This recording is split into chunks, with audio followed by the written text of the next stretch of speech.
Hey there everybody, Phil here for AndroidCentral.com, and we have Honeycomb ported onto the Nexus 1. This is from the SDK, so it's not a true build or anything, and as you can see, it's already a little laggy. I've used Honeycomb on, 3-4 tablets now, the way it's meant to be, dual core and all that stuff, and it is a vastly different feeling, but it's fun to play with on a phone, because anytime you see an SDK come out, we see ports. Obviously, the UI is a little jacked up there. I'm not sure what's going on with those search boxes, but, I mean, really, this is Honeycomb, right? You've got the status bar down on the bottom, you got the app bar up at the top, and it looks and somewhat feels like Honeycomb. I mean, coming from a 10-inch tablet down to a 3.5-inch screen here, 3.7, all right, on the Nexus 1, I mean, it's really kind of weird to use, and especially because it's so slow here. But we've got the widgets on the home screen, just like normal. You've got your buttons down at the bottom, so you have back, home, and this is your multitasking, your app switcher. So browser, gallery, settings, camera, things I've had open.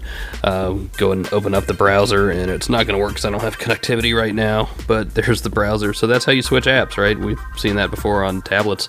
There's the clock, so if you hit the widget, you get your alarm choices. Kind of cool. Really is such a weird feeling. I mean, going from such a large tablet down to this, and see, it can be kind of tough to hit some of the buttons. Here is your app drawer. That's how you get to it, up in the top right. Let's see, so this thing's already rooted if you care about that.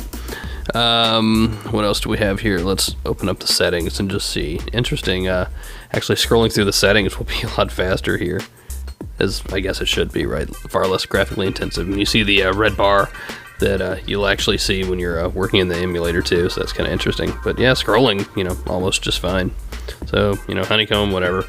We'll go back to home, and let's see what else we can do. If you hit the plus button, apparently I hit search.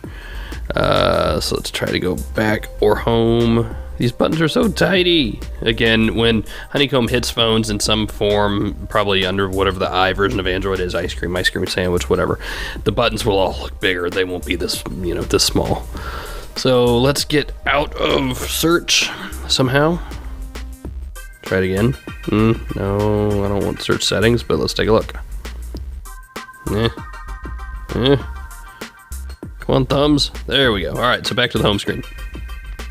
And let's see what else. So let's try to actually hit the plus button this time. There we go. So this is how you can add widgets to the home screen, or one way that you can do it anyway. And again, kind of tough on this small, tiny phone screen. But so here you have your widgets. Trying to switch. Come on, go back home. Go home. Go to your home. Go to your home. Oh, there we go. So a little tough, but there you go. Quick look.